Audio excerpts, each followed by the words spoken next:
I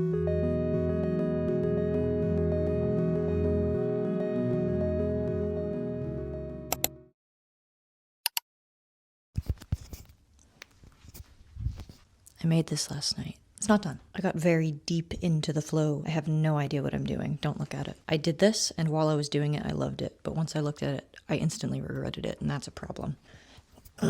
This is not the art I do for work. The adult part of my brain that says we must create for work says this is bad, do not continue. But I would like to learn how to do this. I want to make this beautiful and spacey, and right now it is so ugly. Do not look at it. But I have reached a point of acceptance. If I do not listen to things like this and at least try to develop it, I will internally combust. I will break apart at my seams, and each of those individual pieces will launch themselves in completely opposing directions out of orbit entirely until I cease to exist. And I'm not going to let that happen, so I'm going to try to do whatever the heck is trying to be done through me. What I'm trying to say is, welcome to the life of an artist.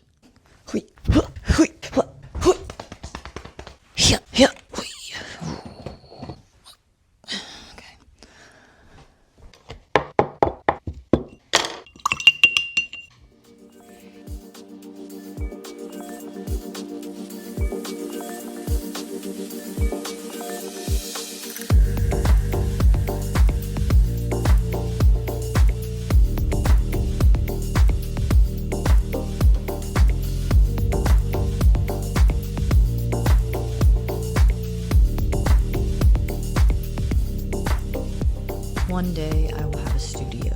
One day I will have a studio. Please, one day, please let me have a studio. It's looking more smoky. It's looking more galactic. I still have absolutely no idea what I'm doing, and this frustrates me. I am upset. The process of creation has become more challenging than I can bear. Creator, Oh, hi, Chonky. have you considered the fact that you are human? Your art cannot be perfect, but your process always is. Ugh, but I want to create perfection now. Do not discard the experience because you have a preconceived narrative of what your art should be. Embrace what you are exploring and learning. And in the meantime, you should eat some food because you are, in fact, human. I guess you're right. Thanks for the motivation, Chunk. No problem. I am you, after all.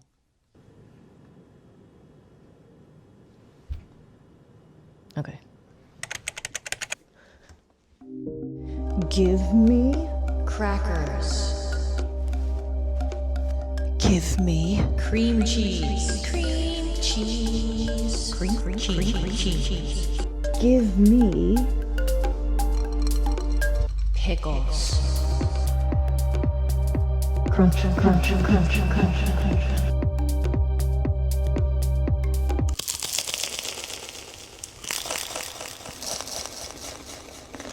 Okay, so there are two things that prevent me from spiraling into existential dread. The first is the beauty of nature, which is why I paint that. The second thing I did not discover until much more recently in my adult life, and that being, why is my neck so tight? It's because I was hunched over painting for like 3 hours. That's why I need a studio. So I'm not doing this all the time, but instead doing this. Not this, this.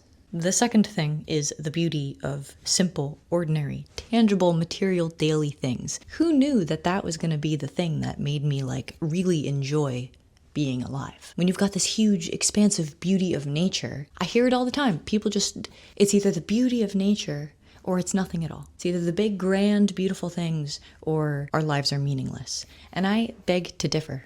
Again, I express it through art, hence my impossibly tiny collection. It also might be an expression of my special interest in miniature things, but regardless, the beauty of everyday things. This is chonkyfrog. You met him previously. Chonkyfrog partaking in his autumn chores. Very, very busy rain frog this season. May we all be more like chonkyfrog. This kind of stuff keeps me sane. Yeah, that's new chapter. I'm just being honest with you. This kind of stuff keeps me from disintegrating. So if I go a little bit too far into the realm of whatever this is, I am able to go here. And then I'm back here. And then I'll like eat and sleep and exercise and stuff and then get the itch to go back into space. And then the cycle repeats, you know? I guess this is being an artist. Oh, right. The entire point that I turned on the camera wasn't to talk about any of that. It was to talk about how this is the November frog mail, and self-promotion still makes me want to vomit. So I'm going to not do that. But this is the frog mail print that all of my art mail club snail mail members will get, as long as they are signed up by the 15th of the month. Yes, that's, I had to tell you about that.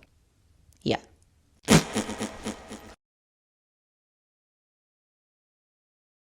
I was really dilly-dallying with continuing to work on this painting, particularly because I've never painted a hand before in my life. And given that I was already frustrated with the way the piece was going, I just did not have the confidence. But I got myself situated, I sat down and I dropped in, and I can't even tell you what happened. I just had this fully transcendental experience where the hand completely painted itself. And I'm so happy that I caught it on camera, like this, you're watching it right now, because I couldn't even tell you what I'm doing if I tried. It was one of those magical moments that make creating a need for artists. Like, it is so much more than a want. It is a need, because this type of experience is just so life-giving.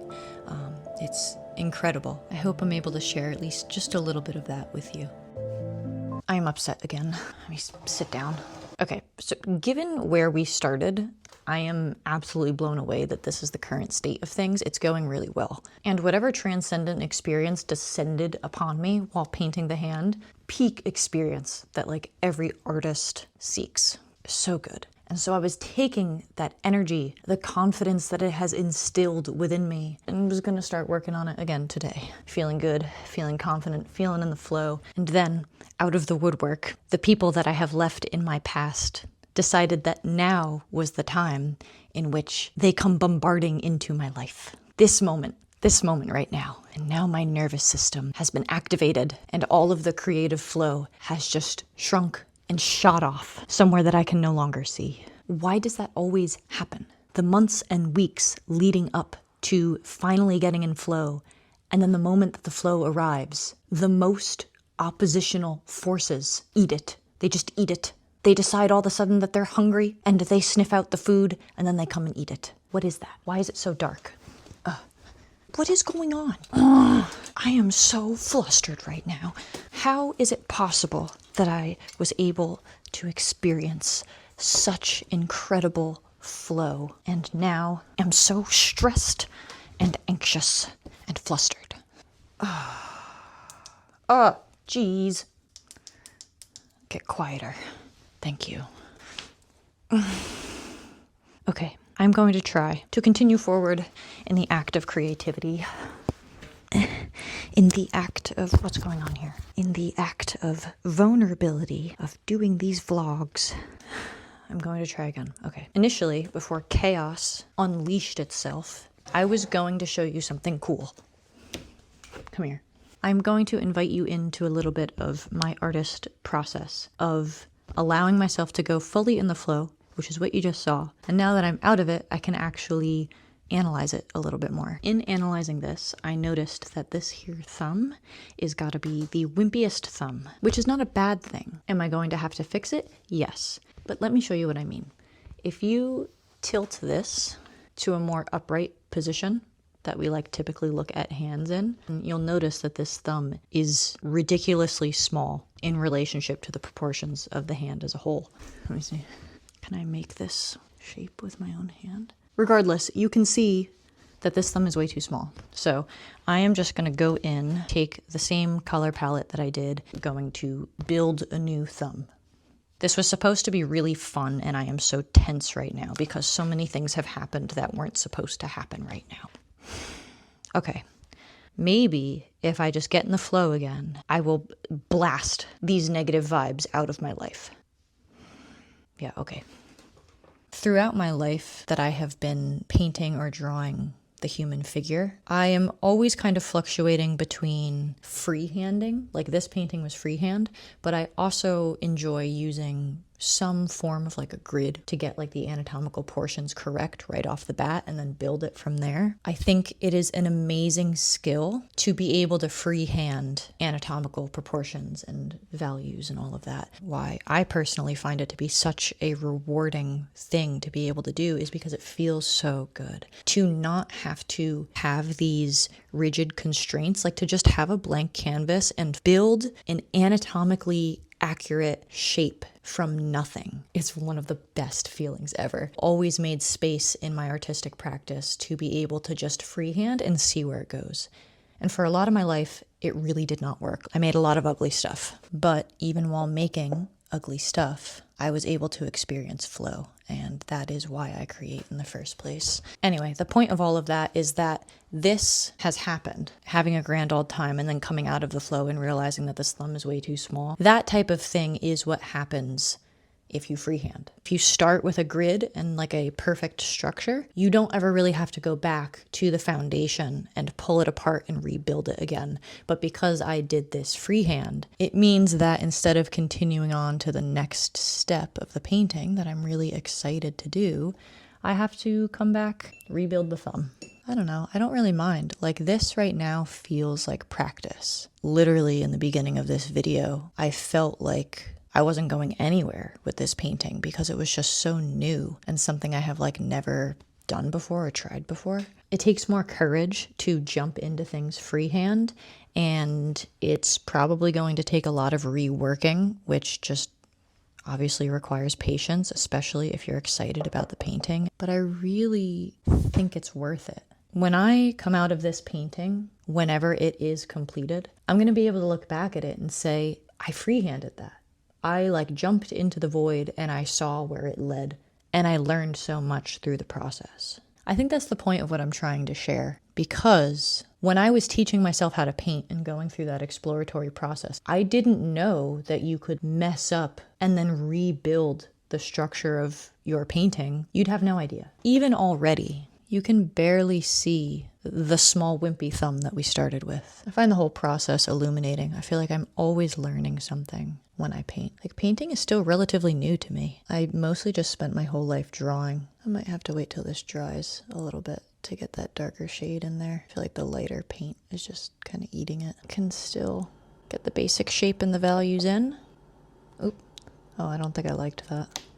Oh, ass. Okay, wait. One sec. The good thing about acrylic is that if you act fast, you can like erase it. There, fine. Taking the dry brush and blending. I don't know why I'm telling you the process of what I'm doing right now. It just seemed like it would be a fun idea. Looks so much more proportional now. I love properly proportioned anatomy. Okay, so I've done the analytical tweaks, and now I think I'm ready to drop back into flow state. So I'm going to put on my headphones and stop talking to you. I'm going to set up my other camera to get some like close-up detail shots for you. I'll check in with you later.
Goodness gracious.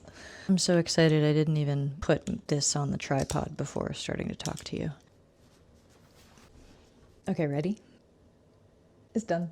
I'm gonna try and insert some better quality clips because it's been dark and moist the entire time that I've made this painting. It's a lot brighter in person, but so it goes with art. I am so happy that I stuck with this. And it's crazy because like when I started making this video, I was this close to just painting it over. I wasn't gonna give it a chance. It made me so uncomfortable because I had no idea what I was doing, didn't know where it was going. And it feels like our entire cultural narrative tells us that we have to know what we're doing, otherwise it's not worth it. I almost listened to that. And if I had, this wouldn't exist. Yeah, it's wild. Look at this. I already have started. Ooh, I almost tripped. I got so excited I almost tripped. Already started another one. This painting has activated something. And while that one is very dark and spacey, the same inspiration is moving through me, but I had visions of in a lighter, fluid sense. I actually think that it is turning into a collection. A new collection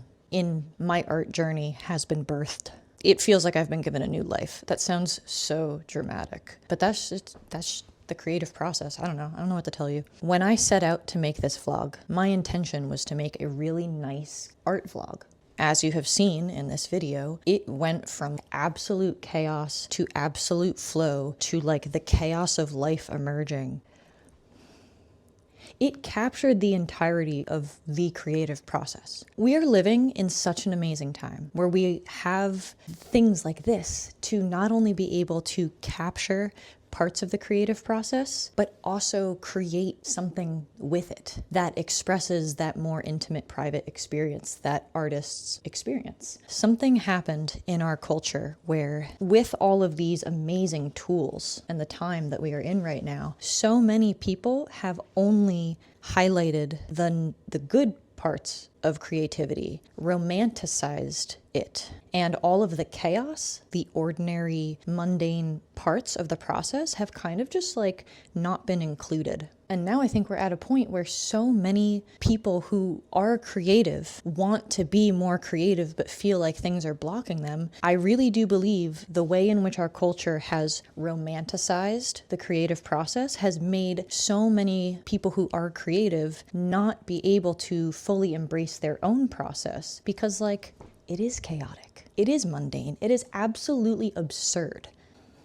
What was I saying? My intention was to make something romantic. And in every step of the process, that did not happen. But I made this vlog anyway. And now looking back at it all together, I'm like, wait, that's exactly it. That is the creative process that I want to share with you so much for reasons I can't explain. If you are an artist and also a human living in life in the world with all of its chaos and challenges, keep going. Eat the chaos for breakfast and allow it to give you all of your nutritional needs to be able to experience the goodness and the abundance that lives in tandem with it. Give your ideas a chance and let them grow as they will. That's what I think we're missing right now in everything happening around us in the world. All that being said, I would love to turn this into prints, but at the same time, all of the tools that I have to turn art into prints are like very small scale. It's going to be an absolute epic to try and figure out how to turn this into a print. Let me know if you are interested in prints of this painting. And if you are, I will commit to the task and figure out what needs to be done to make that available for you. I'm really excited to get started on the next piece in that collection. I've got some shop tasks to fulfill, Chonky Frog and tiny art projects, and I'm gonna get to that. I'll see you in the next vlog, and hopefully figure out how to do outros properly, because I haven't been able to do that yet. Okay, bye!